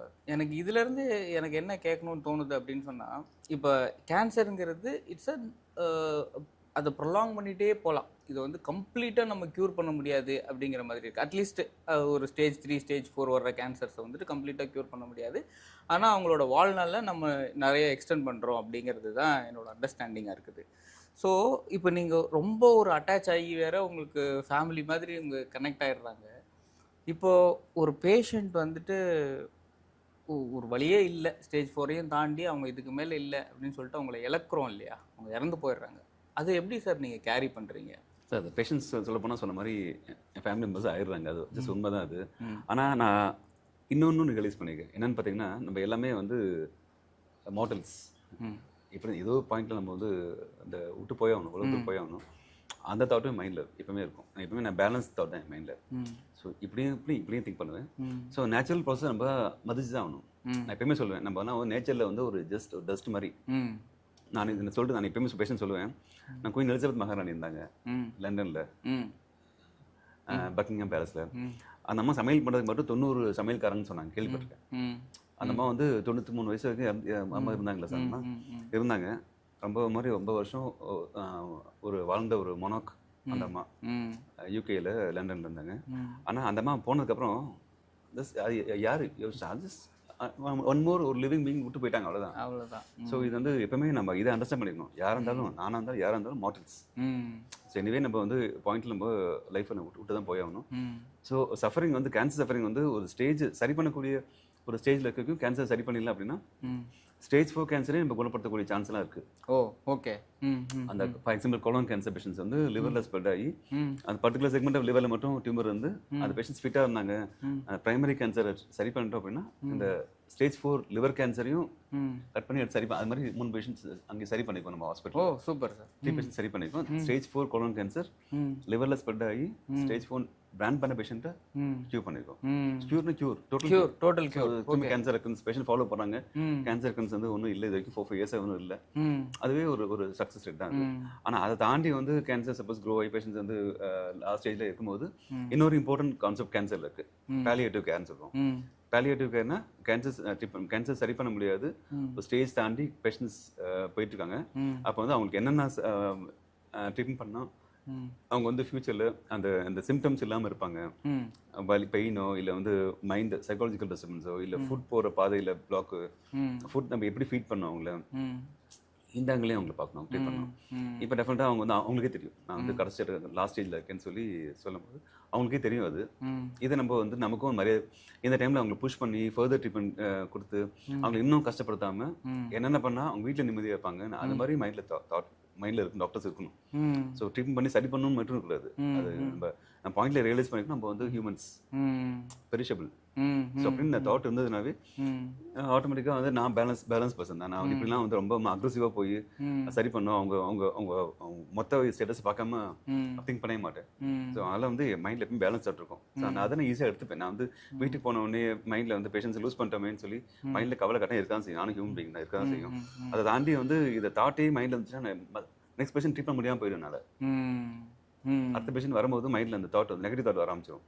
ஸோ அதை மைண்டில் நான் தான் பேலன்ஸ் பண்ணிட்டு இருக்கேன். அது வந்து நான் இப்படி நான் அண்டர்ஸ்டாண்ட் பண்ணுறதுனால பண்ணிட்டு இருக்கேன். நான் நிறைய புக்ஸ் படிக்கிறதுனாலையும் சேஞ்ச் ஆகிட்டு இருக்கேன். அப்படி நீங்கள் இந்த விஷயம் சொல்கிறது நல்லாவே ரெசனேட் பண்ண முடியும் சார். உங்களோட பேஷண்ட்ஸ் கூட நாங்கள் நிறைய பேசும்போது அவங்க சொல்லியிருந்தாங்க, நீங்கள் நிறைய விஷயங்கள் வந்துட்டு அவங்கள ப்ரிப்பேர் பண்ணிடுறீங்க. இன்னொரு விஷயம், ஒருத்தவங்க தவறிட போகிறாங்க அப்படிங்கிறது உங்களுக்கு தெரிஞ்சிருச்சு அப்படின்னு சொன்னால் ஃபேமிலியை ப்ரிப்பேர் பண்ணுற ரெஸ்பான்சிபிலிட்டியை நீங்கள் எடுத்துக்கிறீங்க.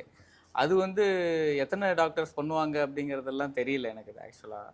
ஸோ எல்லாருமே வந்து உங்களை ஒரு டாக்டர் ஒரு சர்ஜன் அப்படின்னு பார்த்துட்டு இருக்கிறாங்க. ஆனால் அந்த சர்ஜனுக்கு பின்னாடியும் ஒரு டாக்டருக்கு பின்னாடியும் ஒரு ஹியூமன் தான் இருக்கிறாங்க அப்படிங்கிற ஒரு விஷயம் வந்துட்டு எங்களுக்கு நல்லா எஸ்டாப்ளிஷ் ஆகுது. அது இப்போ நீங்கள் இப்போ வீட்டுக்கு போகிறீங்க, வீட்டில் வந்துட்டு இப்போ உங்கள் குழந்தைங்க அவங்களோடய நீங்கள் டைம் ஸ்பெண்ட் பண்ணணும். எவ்வளோ நிறைய விஷயங்கள் நிறைய பேஷண்ட்ஸ்க்கு நீங்கள் கேர் கொடுத்துட்ருக்கிறீங்க அப்படிங்க சொன்னாலும் வீட்டில் போது உங்கள் குழந்தைங்களுக்கு நீங்கள் அப்பா, வீட்லேயும் உங்களுக்கான ரெஸ்பான்சிபிலிட்டிஸ் இருக்குது. அப்போ வீட்டுக்கு போகும்போது நீங்கள் இந்த டாக்டரை அப்படிங்கிறத நீங்கள் அந்த கோட்டை கலட்டுற மாதிரி நீங்கள் கழட்டி வச்சுட்டு அதுக்கப்புறம் அங்கே இருக்கிறது வந்து வேற ஒரு ஹியூமன் பீயிங். அது எப்படி சார் அதை எக்ஸ்பிளைன் பண்ணி சொல்லுங்கள். சரி, எப்பயுமே பார்த்தீங்கன்னா நான் வந்து டாக்டர்ஸ்க்கு வந்து எமோஷன்ஸ் வந்து இருக்கான்னு திங்க் பண்ணிருப்பாங்கல்ல, ஒன்றும் எமோஷன்ஸே கிடையாது அப்படின்னு திங்க் பண்ண. அப்படி கிடையவே கிடையாது. நான் ஹைலி எமோஷனல் பீயிங்ஸ், ரொம்ப ஹைலி எமோஷன். நான் வந்து ஜாஸ்தி எமோஷன். ஏன்னா எங்கள் ஃபாதர் பயங்கர எமோஷன். எங்கள் ஃபாதர் ஸ்ட்ராங் எமோஷன்ஸ் ஃபாதர் இருக்கும். அது மாதிரி நானும் வந்து அது 50% ஃபாதர் இருக்காங்க. ஸோ கோவம் ஃபஸ்ட் இனிஷியலாக பேஷண்ட் லோஸ் பண்ணுவேன். நான் வீட்டில் அலாமிச்சிருவேன். பேஷண்ட் ஞாபகம் இருக்குன்னு ஒரு 7 இயர்ஸ் முன்னாடி ஒரு பேஷண்ட்ஸ் லோஸ் பண்ணேன். ஒரு ஹாஸ்பிட்டலில் சர்ஜரி பண்ணி பேங்க்ரியாட்டிக் கேன்சர் சர்ஜரி பண்ணேன், அக்ரெசிவ் கேன்சர் சர்ஜரி பண்ணி போஸ்ட் ஆப்ரேட்டிவ் பேஷண்ட் லூஸ் பண்ணேன் ஒரு 3rd 4th டே. அப்போ நைட் நான் வந்து பேஷண்ட்ஸ் வந்து ஐசியூவில் இருக்காங்க, நான் பேஷண்ட் வென்டிலேட்டரில் இருக்காங்க, லாஸ்ட் ஸ்டேஜில் இருக்காங்க. பேஷண்ட்டை காப்பாற்றணும் மைண்டில் வந்து தாட் ஸ்ட்ராங்காக போயிட்டு இருந்துச்சு. நைட்டில் விடிய வந்து என்ன பண்ண தெரியாது, மொட்டை மாடியில் மேலே ஹாஸ்பிட்டல் மேலேயே வாக் பண்ணிட்டே இருந்தேன். ஆல்மோஸ்ட் ஒரு 4-5 years. ஜஸ்ட் நைட்டு ஒரு 2 மணி 3 மணி 4 மணி இருக்கும். 4 மணி 4 மணி யாருக்கெல்லாம் ஹெல்ப் கேட்டிருக்கேன். ஒரு டாக்டர் நைட் 4 மணிக்கு 4 மணி புது டாக்டர் 4 மணிக்கு ஹெல்ப் கேட்குறேன். 4 மணிக்கு 4 மணி டாக்டரும் வந்து சரிக்காமல் ஆன்சர் பண்ணாங்க, கொஸ்டின் ஆன்சர் பண்ணாங்க. எனக்கு வந்து பேஷண்ட் சேவ் பண்ணணும்னு மைண்டில் தாட், ஆனால் ஒன்றும் செய்ய முடியாது. ஆனால் அந்தளவு எமோஷனல் பீயிங். ஒரு ஸ்டேஜ்க்கு அப்புறம் அதுதான் தாண்டி வந்துட்டேன். ஸோ ஒன்றும் செய்ய முடியல அப்படின்னா ஒன்றும் செய்ய முடியாது, அவ்வளோதான். ஸோ வீட்டுக்கு போனால் அந்த இனிஷியலாக அந்த கஷ்டம் இருக்கும், என் மைண்டே வந்து மாறி போய் வீட்டில் போனால் டல்லாக தான் இருப்பேன். திட்டுவாங்க, பசங்க பார்த்துக்க மாட்டேன். ஒன்று இனிஷியலாக அப்படி இருந்துச்சு. இப்போ நான் வந்து 4-5 years நான் நிறைய சேஞ்ச் ஆகிட்டு இருக்கேன். 40 yearsக்கு அப்புறம் சேஞ்ச் ஆகிட்டு இருக்கேன். நிறைய புக்ஸ் படிக்க ஆரம்பிச்சேன், எக்ஸசைஸ் பண்ண ஆரம்பிச்சேன். ஏன்னா என் மைண்டை வந்து ஸ்டெபிலைஸ் பண்ண ஆரம்பிச்சேன். வந்து நான் ஃபிட்டாக இல்லை அப்படின்னா கஷ்டம். நான் வந்து என் மைண்ட் லெவலில் எப்படி இருக்கும் அப்போ ஃபிசிக்கலாக மாற போகிறேன் அப்படின்னா ஒரு ஸ்ட்ரெஸ் ஜாஸ்தி ஃபீல் பண்ண அப்படின்னு நான் சோம்பேறி ஆயிடுவேன், இன்னும் மைண்ட் டல் ஆகிடும், ஃபிட்னஸ் போயிடும், என் ஹார்ட் வீக் ஆகிடும், நான் வந்து என் ஃபேமிலிக்கு நான் அவைலபிள் இருக்க மாட்டேன் அப்படின்னு மைண்ட் தாட் வந்ததுக்கப்புறம் தான் நான் வந்து எக்ஸசைஸ் பண்ண ஆரம்பிச்சேன். அந்த எக்ஸசைஸ் பண்ணும்போது ஆட்டோமேட்டிக்காக பார்த்தீங்கன்னா ஸ்ட்ரெஸ் ரிலீவ் ஆகிடும். நிறைய ஃபீல் பண்ணேன். நான் என்னால் முடியல, ஸ்ட்ரெஸ் ஆகுதுன்னு வச்சுக்கோங்க, நான் வெயிட் லிஃப்ட் பண்ணிடுவேன், டம்பிள் தூக்க ஆரம்பிச்சிடுவேன். அது வந்து எப்படியோ வந்து பார்த்தீங்கன்னா ஸ்ட்ரெஸ்ஸை குறைச்சிடும். செகண்ட் வந்து புக்ஸ் நிறைய படிக்க ஆரம்பிச்சேன். புக்ஸ் வந்து நிறைய புக்ஸ் வாங்கி சும்மா புக் வந்து ஒரு பேஜ் படித்தாலும் பார்த்தீங்கன்னா மைண்ட் சாட்டிஸ்ஃபை ஃபீலிங் வரும். ஸோ இன்னும் அண்டர்ஸ்டாண்ட் பண்ணுற ஃபீலிங் வந்து ஜாஸ்தி வரும். ஸோ எக்ஸசைஸ் பண்ணுறதுனாலையும் புக்ஸ் ஹேபிட் ரீடிங் பண்ணுற ஹேபிட் ரீசெண்டாக வந்து 4-5 இயர்ஸாக அதிகமாகிட்டு இருக்கிறதுனால நான் வந்து அதை பேலன்ஸ் பண்ண ஆரம்பிச்சிட்டேன். ஸோ இனிஷியலாக நான் வந்து பயங்கர மாதிரி ஃபேமிலியில் வந்து வீட்டில் ஒய்ஃப் திட்டிகிட்டே இருப்பாங்க, பசங்க என்னை கண்டுக்க மாட்டாங்க, அந்தளவு வந்து பசங்க நான் வரேன்னா போகிறேன்னா பார்க்க மாட்டாங்க, அந்தளவு வந்து ஒரு மாதிரி எமோஷனல் பிளண்ட் பர்சனாக வீட்டில் அந்த மாதிரி ஃபீல் பண்ணேன். ஆனால் நான் ஹைலி எமோஷனல் பர்சன். பேஷண்ட் சைடில் வந்து நான் ஃபஸ்ட் இன்ஷியலாக நான் அலாமிச்சிருவேன், நைட்டில் உட்காந்து டென்ஷன் ஆகிட்டு இருப்பேன். இப்போலாம் பார்த்தீங்கன்னா இப்போ பேலன்ஸ் பண்ண ஆரம்பிச்சிட்டாரு. ஓகே, அது ரீசன் பார்த்தீங்கன்னா எக்ஸசைஸ் பண்ணுறதுனாலையும் வெயிட் லிஃப்ட் பண்ணுறதுனாலையும் ஸ்கூல் வந்து புக்ஸ் படிக்கிறதுனாலையும் வந்துச்சு எனக்கு. ஸோ இதனால தான் வந்து நான் சேஞ்ச் ஆயிருக்கு ரீசெண்டாக. ரைட். இன்னும் நிறைய பேருக்கு தெரியாத ஒரு விஷயம் என்னென்னா சார், நாங்கள் உங்களை வந்து ஆப்ரேஷன் தியேட்டரில் நீங்கள் சர்ஜரி பண்ணும்போதெல்லாம் வீடியோ எடுத்திருக்கேன். ஆக்சுவலாக அது வந்து 3 hours 4 hours 5 ஹவர்ஸுங்கிறது கண்டினியூஸாக, அதுவும் அந்த லேப்ரோஸ்கோபிக் சர்ஜரிலாம் பண்ணும்போது அந்த ஷோல்டர் வந்து எப்படி வந்துட்டு நீங்கள் பண்ணுறீங்க அப்படிங்கிறதுக்கு உங்களோட ஸ்ட்ரென்த் ட்ரைனிங் எக்ஸசைஸ் அதெல்லாம் இல்லைன்னா வந்து அவ்வளோ நேரம் கண்டினியூஸாக ஒருத்தவங்க சஸ்டெயின் பண்ண முடியாதுங்கிறது ஒரு விஷயம். டாக்டர்ஸ் வந்துட்டு இவ்வளோ ஸ்ட்ரென்த் ட்ரைனிங் இவ்வளோ எக்ஸசைஸாக உங்களோட பாடியை வந்துட்டு இப்படி ஃபிட்டாக வச்சிட்டு இருந்தால் மட்டும்தான் வந்துட்டு ப்ராப்பராக சர்ஜரி பண்ண முடியும் அப்படிங்கிறது வந்துட்டு நிறைய பேருக்கு தெரியும். எனக்கு அது வரைக்கும் தெரியாது. எவ்வளோ ஆங்கிள் இவ்வளோ தான் இருக்கணும், இங்கே மூவ் ஆகக்கூடாது, இங்கே இருக்கும்போது இங்கே மூவ் ஆச்சுன்னா அங்கே வந்து பெரிய இம்பேக்ட் கொடுத்துரும் அப்படிங்கிற மாதிரியான விஷயங்கள் எல்லாம் அந்த தியேட்டரில் இருக்கும்போது தெரிஞ்சுக்கிட்ட விஷயங்கள். உங்களோட இது அந்த லேப்ரோஸ்கோபி பர்டிகுலர் பார்த்தீங்கன்னா ஓப்பன் சர்ஜரி பெரிய காம்ப்ளிகேஷன் கிடையாது. ஸோ கேன்சர் சர்ஜரி இப்போ லேப்ரோஸ்கோபியில் பண்ண ஆரம்பிச்சிட்டோம். மினிமல் சர்ஜரி வந்து கேன்சரில் நிறைய இந்த ஈசோஃபேகஸ் உணவுக்குள்ள கேன்சரும், அந்த மலக்குடல் கேன்சர் பார்த்தீங்கன்னா இப்போ மலக்குடல் கேன்சர் இடுப்புக்குள்ள கேன்சர் பண்ணுறதுனா பேங்க்ரியாட்டிக் கேன்சர் ஸ்டொமக் கேன்சர்லாம் பார்த்தீங்கன்னா 6 hours 7 hours சர்ஜரி. இப்போ கடைசியாக சர்ஜரி பண்ணோம் லிவர் கேன்சர் ஆகலாம், ஸ்டேஜ் 4 வந்து சொன்ன பேங்க்ரியாட்டிக் கோலன் கேன்சர் லிவரில் பரவி அந்த சர்ஜரி பண்ணோம். அது ரத்தக்குள்ளே ஒட்டிட்டு இருந்துச்சு. ஆல்மோஸ்ட் 12 hours சர்ஜரி பண்ணோம். 12 hours நான் ஸ்டாப் சர்ஜரி. அது பண்ணிட்டு பேஷண்ட் சரி பண்ணி பேஷண்ட் இஸ் ஃபைன், நல்லா இருக்காங்க, இப்போ சூப்பராக இருக்காங்க, ஒரு யங் பேஷண்ட் தான். ஸோ அது வந்து பயங்கர எனக்கே பெருமையாக இருக்குது. அந்த எஃபோர்ட் பண்ணிட்டு அந்த பாடி பெயின்லாம் பார்த்தீங்கன்னா பண்ண இது பண்ணுமா அப்படின்னு தோணும்.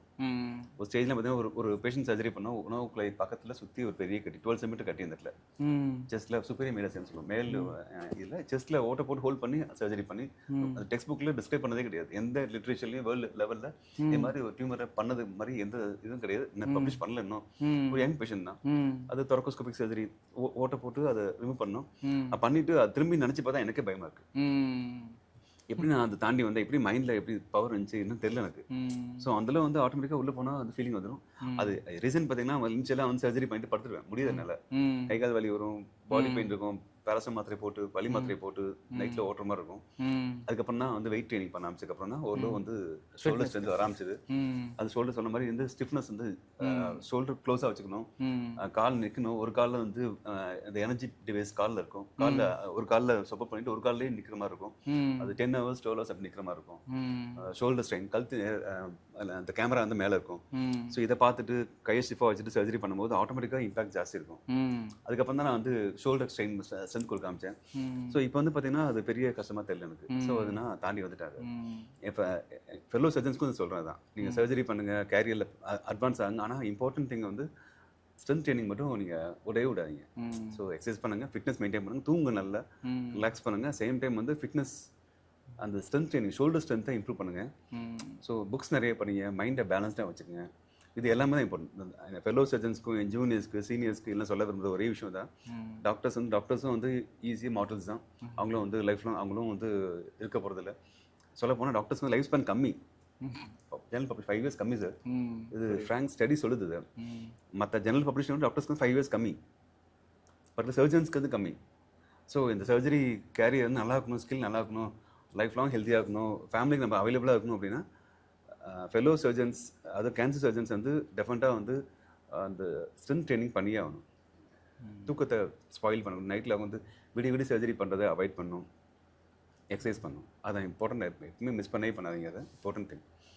நீங்கள் சொல்கிறது எவ்வளோ ட்ரூ அப்படிங்கிறது நல்லா அண்டர்ஸ்டாண்ட் ஆகுது சார். ஆக்சுவலாக நீங்கள் வந்து எப்படி நினைக்கிறீங்க, ஒரு ஃபேமிலி அப்படிங்கிறத வந்துட்டு ரொம்ப கான்சென்ட்ரேட் பண்ணோம் அப்படின்னு சொன்னால் 100 families who are going to get benefited. இல்லை 100 கூட கிடையாது, thousands of families, not patients, thousands of families who are going to get benefited. அதையும் நீங்கள் வந்துட்டு பார்த்துட்டு இருக்கீங்க அப்படிங்கிறது உங்களோட இன்டென்ஷன் நல்லாவே புரியுது சார். இன்னொரு விஷயம் நான் உங்கள்கிட்ட இன்ட்ரெஸ்டிங் கேட்கணும்னு நினச்சேன். நீங்கள் வந்து இங்கே ஹாஸ்பிட்டலில் நாங்கள் வந்து உங்களை மீட் பண்ணும்போது வரும்போது பேஷண்ட்ஸ் வில் பி ஃபைட்டிங் வெளியில் அவுட் சைட்.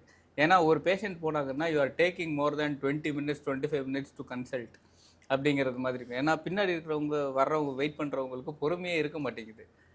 அது வந்து நீங்கள் அவங்களுக்கு என்ன சார் சொல்கிறதுக்கு நீங்கள் ட்ரை பண்ணுறீங்க சார்? அதான் சொல்லுவேன், பேஷண்ட்ஸ் வந்தாங்கன்னா நான் வந்து பேஷண்ட்டாக கன்சிடர் பண்ணுவேன், ஃபேமிலியை கன்சிடர் பண்ண ஆரம்பிச்சிடுவேன்.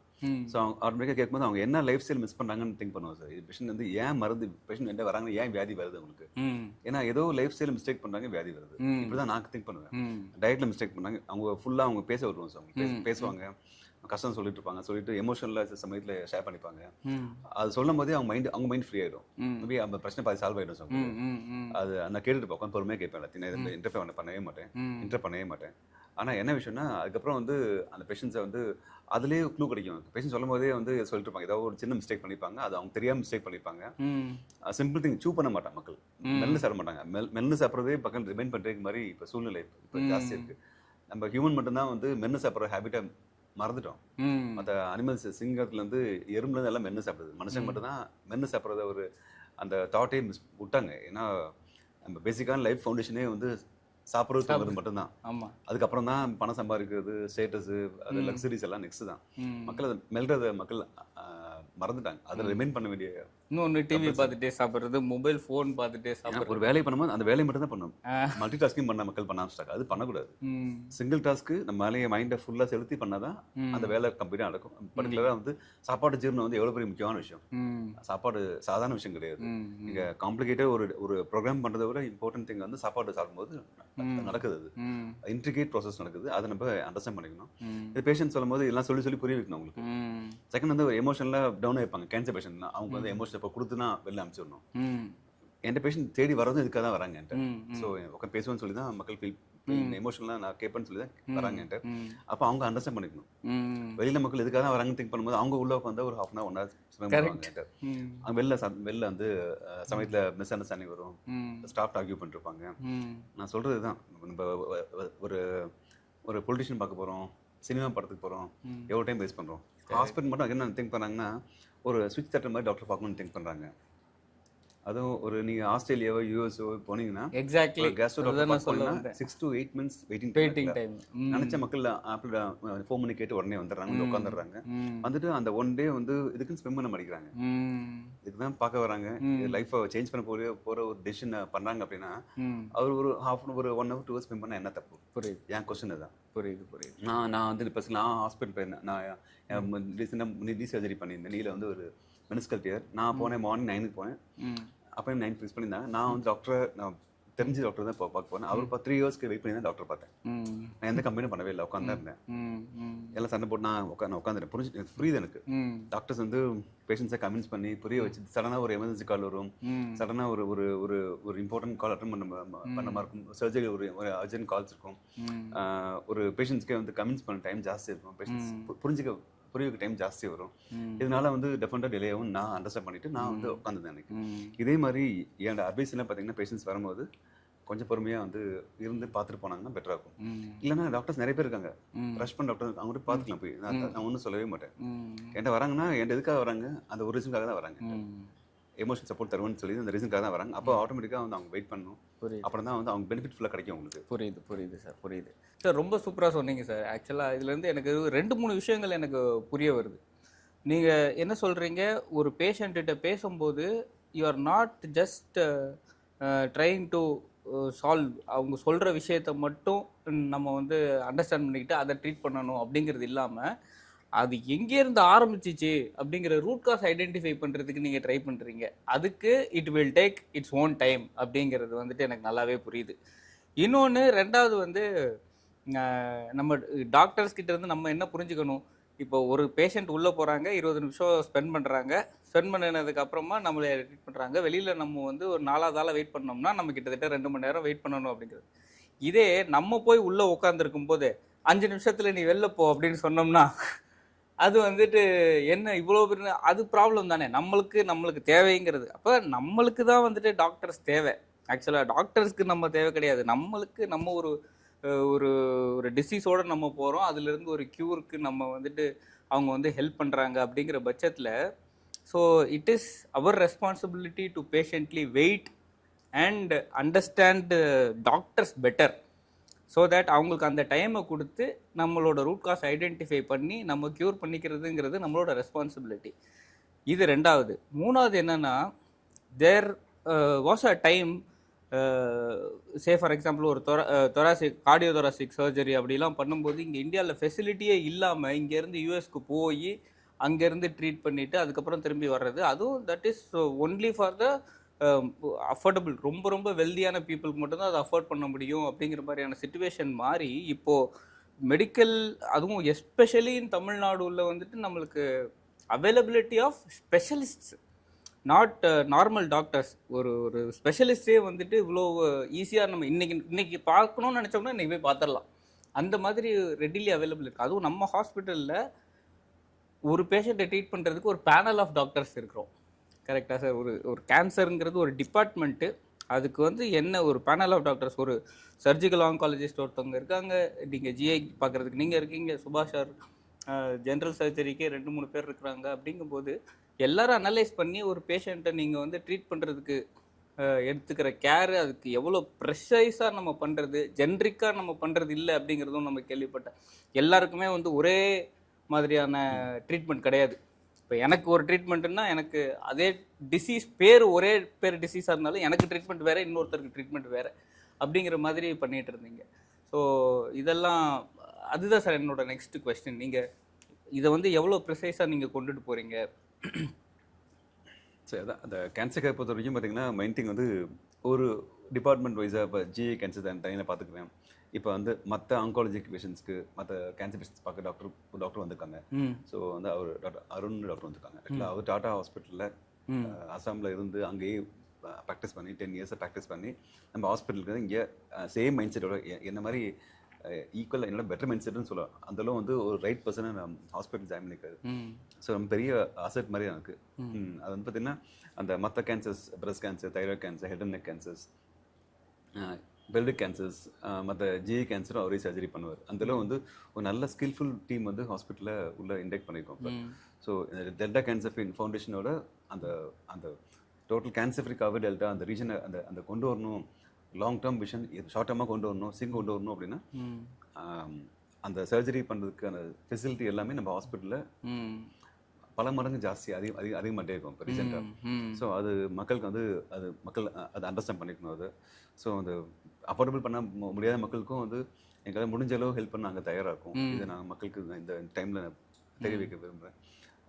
அப்போ நெக்ஸ்ட் பார்த்தீங்கன்னா பேஷண்ட்ஸ்க்கு வந்து ட்ரக்ஸ் தேவைப்படுது, மருந்து தேவைப்படுது அப்படின்னா அவங்களுக்கும் வந்து என்னென்ன எக்ஸ்பென்சிவ் மெடிசன்ஸ்களும் அஃபோர்டபுள் இதில் பண்ணி தரணும் அப்படின்னா அந்த பர்டிகுலர் கம்பெனிஸ்க்கு ரெக்வஸ்ட் பண்ணி கேட்டு அந்த லோயர் ரேட்லேயே வந்து பேஷண்ட்ஸ்க்கு வந்து ட்ரக்ஸ் தரலான்னு ஒரு ஐடியாவும் மைண்டில் தாட் ஸ்ட்ராங்காக போயிட்டுருக்கு.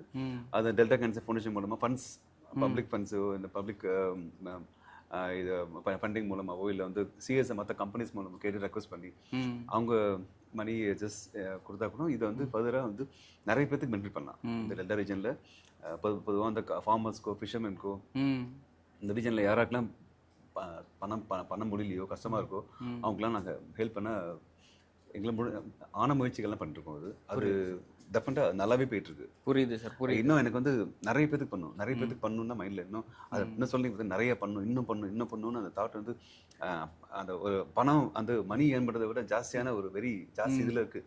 புரியுது. இன்னும் நிறைய பேர் செய்யணும், பண்ணி ஆகணும்னு சொல்லி அதுதான் வந்து அந்த தாட் தான் இன்னும் புஷ் பண்ணிட்டு இருக்கு. நைட்ஸ் ஒன் டே சும்மா இருந்தாலும் நைட்டில் தாட் தான் போயிட்டு இருக்கு. எனக்கு ஒரு படத்துக்கு போனால் கூட மைண்டில் வந்து படம் பார்க்க தாட் வராது. இப்போ நெக்ஸ்ட் பேஷண்ட் எப்படி ரீச் பண்ணலாம், எப்படி பேஷண்ட்க்கு வந்து போய் சர்வ் பண்ணலாம், எப்படி வந்து இந்த அந்த அவேர்னஸ் ட்ரைவ் பண்ணலாம் பேஷண்ட்ஸ் மைண்டில்.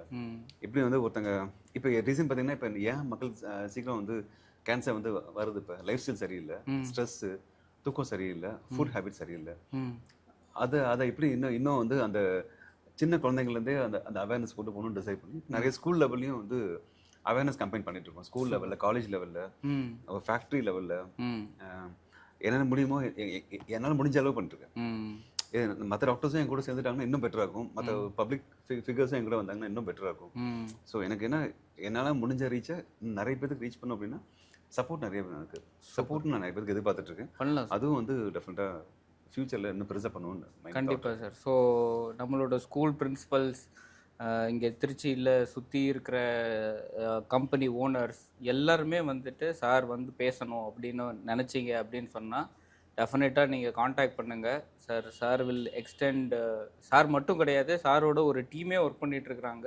ஸோ அவங்களும் வந்துட்டு உங்களுக்கு வந்து தேவையான ஹெல்ப்பை உங்களுக்கு கரெக்டான டயத்தில் அவங்க ஹெல்ப் பண்ணுவாங்க அப்படிங்கிறதுல வந்துட்டு எங்களுக்கு முழு நம்பிக்கையும் இருக்குது.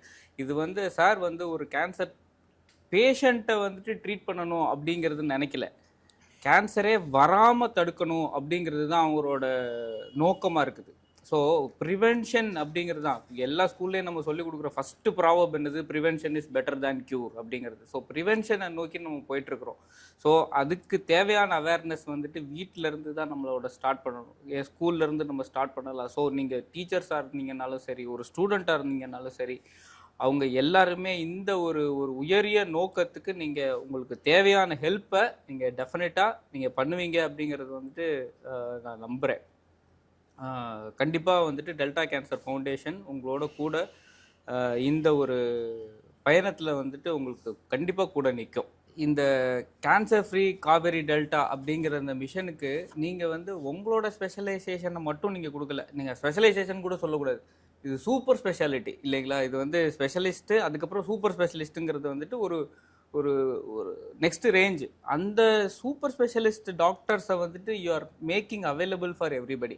இது வந்து உங்களோட டயத்தை மட்டும் நீங்கள் கொடுத்தா பத்தாது, ப்ளஸ் வந்துட்டு நீங்கள் கேன்சர் அப்படிங்கிறது வந்துட்டு உங்களோட ஸ்பெஷலிஸ்ட் இந்த ஜிஐ மட்டும் இல்லாமல், கேஸ்ட்ரோ ஸ்பெஷலிஸ்ட் மட்டும் இல்லாமல், லங் கேன்சர், பிரஸ்ட் கேன்சர், இல்லை என்னென்னலாம் கேன்சர் அவைலபிளாக இருக்கோ எல்லாத்துக்கும் நீங்கள் வந்து சர்வ் பண்ணணும் அப்படிங்கிறதுக்காக நீங்கள் ஸ்பெஷலிஸ்ட் டாக்டர்ஸ் ஐடென்டிஃபை பண்ணி, அதுவும் ஒரு பெரிய இன்ஸ்டிடியூட்லேருந்து நீங்கள் ஐடென்டிஃபை பண்ணி இங்கே திருச்சியில் கொண்டு பண்ணியிருக்கிறீங்க. நான் அவங்க கூடயும் பேசுகிறதுக்கான எனக்கு ஆப்பர்ச்சுனிட்டி கிடச்சிச்சு சார், அருண் சார் கூடயும். Arun sir is from Trichy ஆக்சுவலாக, அவர் இல்லைங்களா, அவர் கேம்பெயின் ஸ்கூலில் தான் படிச்சிருக்கிறாரு. அண்டு அவருக்கும் வந்துட்டு இந்த சர்வீஸ் ஓரியன்ட் மைண்ட் வந்துட்டு உங்களுக்கு பார்த்து எங்களால் பேச முடிஞ்சிச்சு. நீங்கள் இப்போ தான் வந்துட்டு பேசுனீங்க. நான் எனக்கு ஒரு 1 to 1.5 hours அவர் கூட நான் டைம் ஸ்பெண்ட் பண்ணியிருந்தேன்.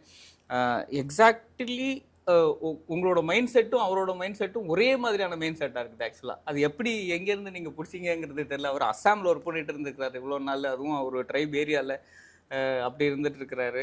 ஸோ இங்கே அவரும் சொல்லியிருந்தார், இந்த எவ்வளோ அவைலபிலிட்டி வந்துட்டு ஈஸியாக இருக்குது அப்படிங்கிறத பற்றி அவர் சொல்லிட்டு இருந்தார். ஸோ நம்ம இங்கே வந்து இப்படி ஒரு ஸ்பெஷலிஸ்ட் டாக்டர்ஸ் நம்மளுக்கு அவைலபிளாக இருக்காங்கங்கிறத வந்துட்டு அது வந்துட்டு நம்மளுக்கு கிடைச்ச ஒரு ஆப்பர்ச்சுனிட்டிங்கிறத தாண்டி இட் இஸ் அ பூன் ஆக்சுவலாக. இது எக்ஸாக்ட்லி இந்த ஒரு வார்த்தையை ஒரு பேஷண்ட் சொல்லியிருப்பார், திருச்சிக்கு வந்து இந்த மாதிரி ஒரு டாக்டர் இருக்கிறது ஒரு வரப்பிரசாதம் அப்படின்னு சொல்லியிருப்பார். அது வந்துட்டு ஒரு நிதர்சனமான ஒரு உண்மை.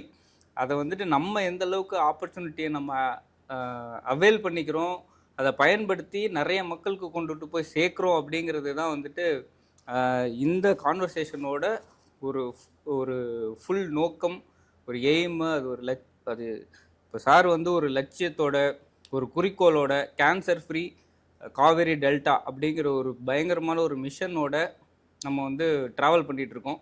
ஸோ இவர் கூட நான் கிட்டத்தட்ட ஒரு 1.5 வருஷமாக ட்ராவல் பண்ணிகிட்ருக்கேன். அதுவே எனக்கு ஒரு பெரிய ஆப்பர்ச்சுனிட்டி. ஸோ இது இன்னும் பெருசாகும் சார். கண்டிப்பாக இது வந்து இதோட ஸ்டாப் ஆக போகிறது கிடையாது. நிறைய people are going to help, that is for sure. இன்னும் நிறைய பேர் நம்ம எப்படிலாம் என்னென்ன மாதிரியான சேனல்ஸ் எல்லாம் ரீச் பண்ணுவோம் அப்படிங்கிறத we will do. This is not going to stop now. We will discuss. நான் மற்ற டாக்டர்ஸ் கூடயும் நான் பேசுகிறேன். நம்மளோட எண்ணங்கள் வந்துட்டு இன்னும் பல மக்களுக்கு போய் சேரணும், பல மக்கள் இதனால் பயனடையணும். ஒரு கேன்சர் ஃப்ரீ காவேரி டெல்டாங்கிறது கூடிய விரைவில் நிஜமாகணும். Thank you for your time. என்னோட ட்ரீம், என் லட்சியம் எல்லாம் பார்த்தீங்கன்னா ஒன்றே ஒன்று தான். இந்த ரீஜனில் இருந்து ஜஸ்ட் கேன்சர் வந்து மக்கள் வந்து பாதிக்கப்பட்டு அதை ஏர்லிஸ்ட் டயக்னோஸ் பண்ணி சரி பண்ணிக்கணும். இதை கடைசி கட்டத்தில் வளர விட்டு முத்த விட்டு கஷ்டப்படுறத நான் என் கண்ணில் பார்க்கக்கூடாது. என் விஷன் தான். என் விஷன் வந்து என்கிட்ட வரவங்க இனிமேட்லாம் வந்து கேன்சர் சரி பண்ண முடியாதுன்னு ஸ்டேஜில் என்கிட்ட வரக்கூடாது என்கிட்ட. ஸோ என்கிட்ட எங்கே இருந்தாலும், எந்த ஹாஸ்பிட்டலில் பண்ணாலும், ஜிஹெச்ல பண்ணாலும், ப்ரைவேட் ஹாஸ்பிட்டலில் பண்ணாலும், எந்த ட்ரஸ்ட் மூலம் ஹாஸ்பிட்டலில் பண்ணாலும் அது ஏர்லிஸ்டிக்கும் பண்ணிக்கோங்க. அதை லேட் பண்ணாதீங்க. சின்ன சின்ன சிம்டம்ஸை நெக்லெக்ட் பண்ணாதீங்க. டக்குன்னு உடனே டாக்டரை பார்த்துங்களா. அவைலபிள் டாக்டர் இங்கே ட்ரிச்சிலே சொல்லவே வேணாம், பஞ்சமே கிடையாது. பண்ணிக்கலாம், எங்கே வேணால் பார்த்துக்கலாம் நீங்கள்.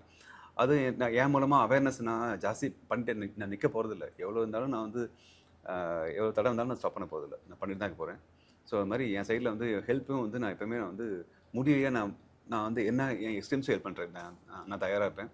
இந்த டெல்டா கேன்சர் ஃபவுண்டேஷன் மெயின் எய்மே பார்த்திங்கன்னா இந்த ரீஜனில் நான் பார்க்கும்போது பேஷண்ட்ஸ் கஷ்டப்படக்கூடாது, அவ்வளோதான். என் அல்டிமேட் எய்ம் தான், எனக்கு வேறு இல்லை. இதை சொல்லிக்க ஆசைப்பட்றேன். Thank you. Thank you very much sir.